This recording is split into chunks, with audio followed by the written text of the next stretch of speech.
नमस्कार, स्वागत है आपका सत्यहिंदी.com के खास कार्यक्रम सुनिए सच में। मैं हूं नीलू व्यास और इस प्रोग्राम के जरिए आप तक पहुंचाती हूं दिन भर की 5 बड़ी खबरों का विश्लेषण।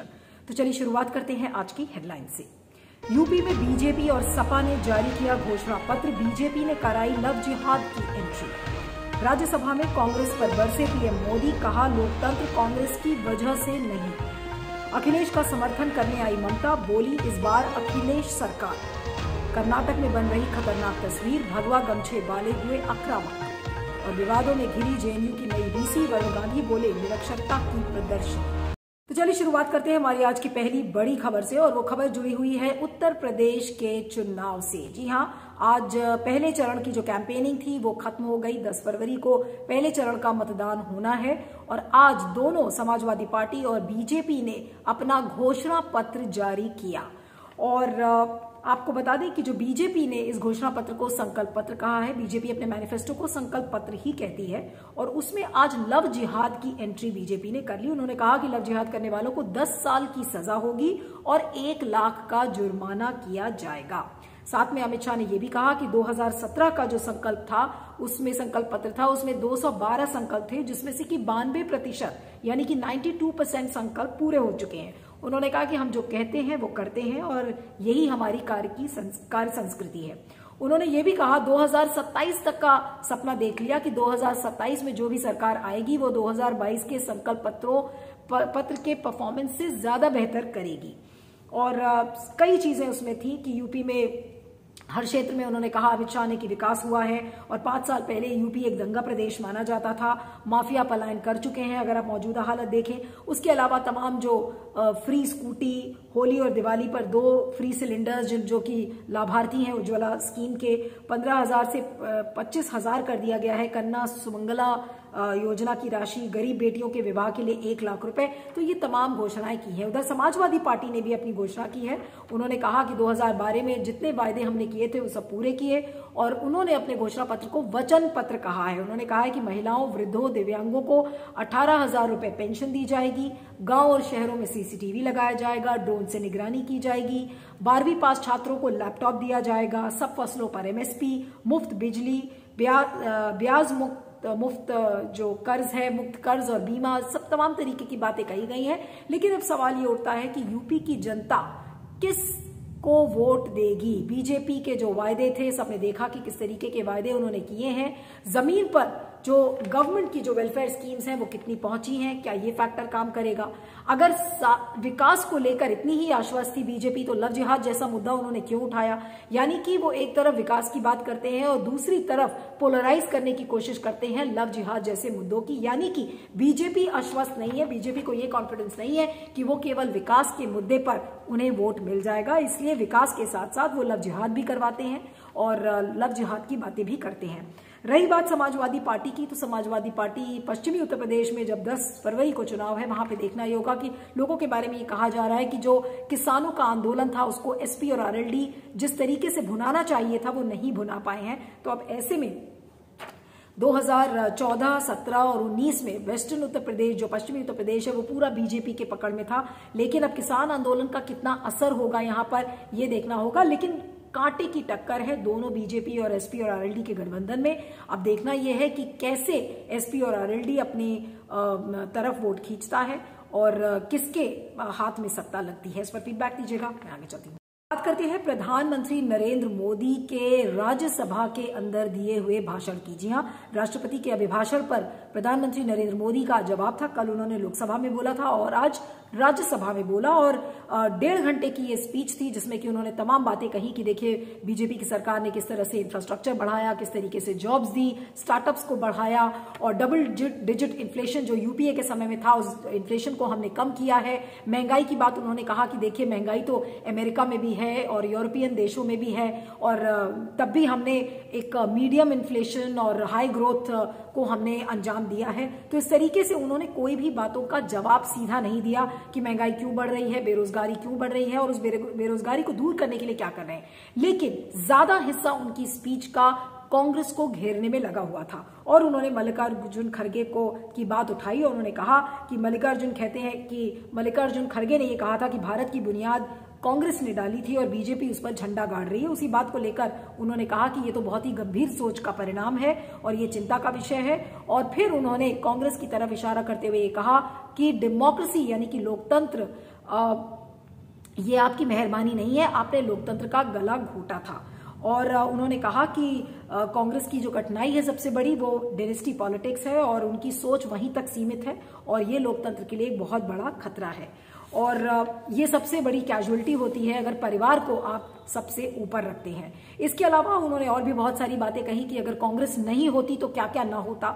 उन्होंने कहा कि कांग्रेस नहीं होती तो इमरजेंसी का कलंक नहीं देखने को मिलता, करप्शन नहीं होता, संस्थागत तरीके से जातिवाद और क्षेत्रवाद की बातें नहीं होती, सिखों का नरसंहार नहीं होता, पंजाब न जलता। ये तमाम बातें कही। कश्मीर को भी उन्होंने नहीं छोड़ा। उन्होंने कहा कि कश्मीर के जो पंडित जो राज्य को छोड़कर चले गए थे वो छोड़कर ना जाते। और उन्होंने कहा कि कांग्रेस ने विकास नहीं होने दिया और अब भी वो नेशन की बात पर उनको आपत्ति है, नेशन शब्द की बात पर आपत्ति है। तो प्रधानमंत्री ने कहा कि अगर नेशन शब्द की बात पर उनको आपत्ति है, उस शब्द पर आपत्ति है, तो अपनी पार्टी का नाम उन्होंने इंडियन नेशनल कांग्रेस क्यों रखा हुआ है। तो ये सारी बातें उन्होंने कहा। फिर तंज भी कसा कि आपको सुनने की आदत नहीं है और आप केवल उपदेश देते रहे, इसलिए आपको उपदेश देना ही पसंद है और आपको अपनी आलोचना सुनने का मौका नहीं आप नहीं चाहते हैं।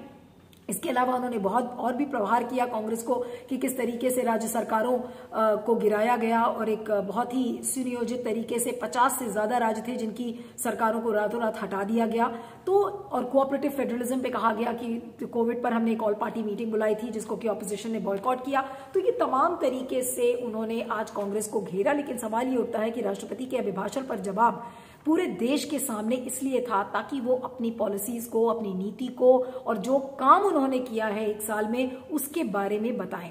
लेकिन संसद का समय प्रधानमंत्री नरेंद्र मोदी ने कांग्रेस को घेरने में लगाया। और उससे भी बड़ी बात जो उन्होंने कांग्रेस के बारे में कही, उन्होंने लोकसभा में कहा था कि कांग्रेस टुकड़े टुकड़े गैंग की लीडर है और आज के भाषण में उन्होंने कहा कि कांग्रेस की जो विचारधारा है वो इस समय अर्बन नक्सल्स की चंगुल में है।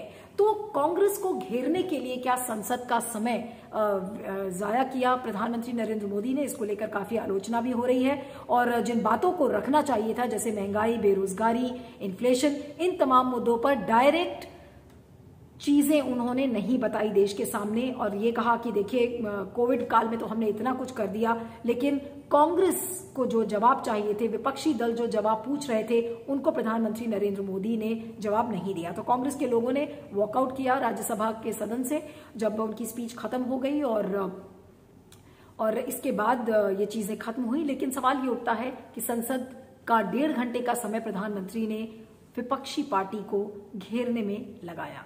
उससे क्या लाभ हुआ? और क्योंकि चुनाव सिर पर है, कांग्रेस को घेरने से उन्हें पता है। उन्होंने गोवा का भी एग्जाम्पल लिया कि देखिए गोवा में जिस तरीके का विकास होना चाहिए था वो नहीं हुआ और कांग्रेस नहीं चाहती थी। तो तमाम चुनाव के समय में इस तरीके से विपक्ष को घेरना, वो भी सदन के पटल से, उसके पीछे क्या औचित्य है, इसके बारे में फीडबैक दीजिएगा। मैं आगे चलती हूँ। खबर उत्तर प्रदेश के चुनाव से जुड़ी हुई है। आज पश्चिम बंगाल की मुख्यमंत्री ममता बनर्जी आज लखनऊ पहुंची थी अखिलेश यादव की समाजवादी पार्टी को समर्थन देने के लिए। उनका 2 दिन का दौरा है। ये बताया जा रहा है कि कुछ वर्चुअल रैलीज भी वो करेंगी। और ममता और अखिलेश की जो जॉइंट प्रेस कॉन्फ्रेंस थी उसमें उन्होंने हाथरस, उन्नाव सबकी बातें कही और कहा कि गंगा में किस तरीके से शव फेंके गए थे। इतिहास योगी जी को माफ नहीं करेगा। योगी जी कहाँ थे और यूपी की जनता सब देख रही है। उन्होंने कहा कि मैं समाजवादी पार्टी का पूरी तरीके से समर्थन करूंगी, जीत दिलाऊंगी उनको और अब की बार समाजवादी पार्टी सरकार और अब की बार समाजवादी पार्टी 300 पार, इस तरीके का नारा भी उन्होंने लगाया। और उन्होंने कहा कि सपा जिताइए, भाजपा हराइए, वोट अपना जाया ना करिए। इन बातों को उन्होंने कहा। उन्होंने कहा कि जिस गंगा की आप पूजा करते हैं उसमें लाशें मिली थी और पश्चिम बंगाल में भी वो लाशें तैर रही थी। और उन्होंने कहा कि पहले माफी मांगो फिर वोट मांगो। और वैक्सीन को लेकर उन्होंने कहा कि बार बार ये कहा जाता है कि वैक्सीन फ्री में मिलती है, लेकिन ये जनता के पैसे से आई हुई वैक्सीन थी।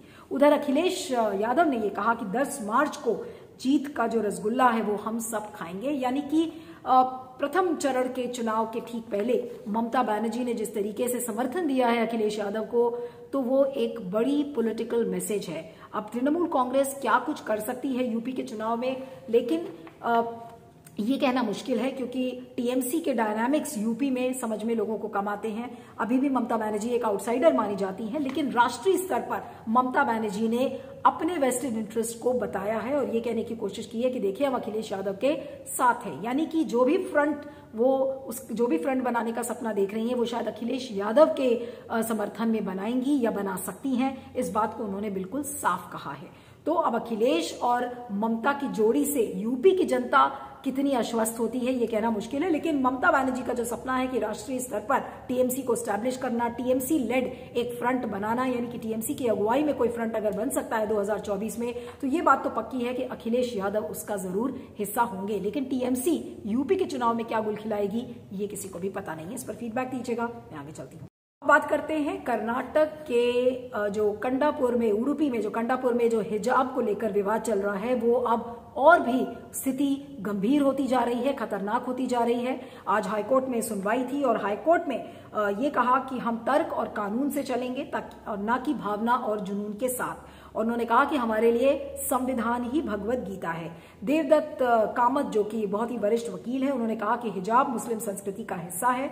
और उधर बसावराज बोम्मई ने छात्रों से शांति की अपील की है। लेकिन आपको बता दें कि इन हाईकोर्ट में सुनवाई चल रही थी, लेकिन एक तरफ हिजाब को लेकर प्रदर्शन चल रहा था और दूसरी तरफ भगवा वस्त्र पहनकर छात्र प्रदर्शन कर रहे थे। उनका ये मानना था कि उनको भी अलाउ किया जाए भगवा शॉल पहनकर और इस तरीके से अटेंड करने को। तो हिजाब वर्सेस भगवा शॉल की जो पूरी एक लड़ाई इस समय कर्नाटक में देखी जा रही है, एक अजीब सा विवाद है। और जो विवाद वहां के समाज को, जो सामाजिक फैब्रिक है, वहां का जो सोशल फैब्रिक है, उसको कहीं ना कहीं खराब करता है। लेकिन सवाल ये है कि क्या ये जानबूझ के किया जा रहा है, क्योंकि ये वोटों को पोलराइज करने में मदद करेगा।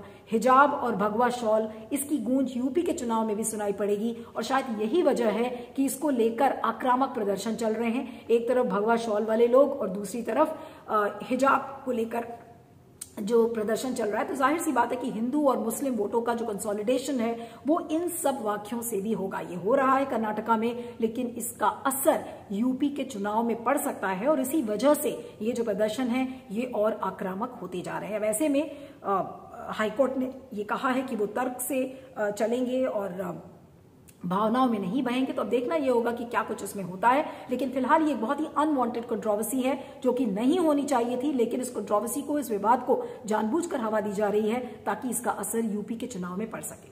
इस पर फीडबैक दीजिएगा, मैं आगे चलती हूँ। अब अपनी आखिरी खबर में बात करते हैं जेएनयू की नई वीसी यानी कि वाइस चांसलर शांति श्री धूलीपुड़ी पंडित की।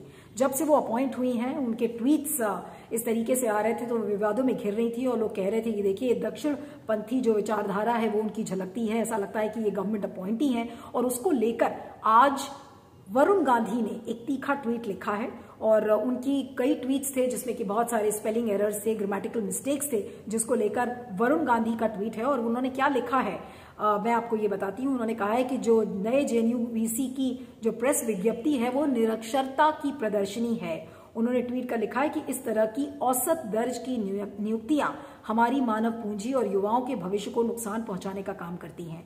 तो एक तीखा तंज कसा है वरुण गांधी ने और ये तंज डायरेक्ट केंद्र सरकार के ऊपर है, क्योंकि केंद्र सरकार जेएनयू की विचारधारा से बिल्कुल इत्तेफाक नहीं रखती। जेएनयू की जो विचारधारा की लड़ाई है और जो एक दक्षिणपंथी सोच को जेएनयू ये कहा जाता है कि पनपने नहीं देता है। तो जेएनयू का जो स्टैंडर्ड है किस तरीके से बिगड़ गया है, ऐसे वाइस चांसलर्स जो कि स्पेलिंग एरर्स करते हैं, ग्रामेटिकल मिस्टेक्स करते हैं, और उसी को लेकर वरुण गांधी ने एक तीखा ट्वीट किया है जिसमें कि उन्होंने ये बात, उनकी अंडरलाइनिंग फैक्ट है जब वो कहते हैं कि इस तरह की औसत दर्ज की नियुक्तियां, यानी कि बिल्कुल एक एवरेज रेट जो वाइस चांसलर्स हैं उनको अगर जेएनयू जैसे संस्थान का वाइस चांसलर बनाया जाएगा तो आप सोच सकते हैं कि छात्रों का भविष्य क्या होगा। जेएनयू एक बहुत ही सर्वोच्च इंस्टीट्यूशन माना जाता है। यहाँ के जो पढ़े लिखे लोग हैं उनको लोग एज एन एग्जाम्पल देखते हैं, उनको उदाहरण के तौर पर देखा जाता है। लेकिन ये जो वीसी हैं शांति श्री धूलीपुड़ी पंडित, इनकी आलोचना इसीलिए हो रही है क्योंकि ये जो कह रही हैं, इनके ट्वीट्स को हटाया भी गया है,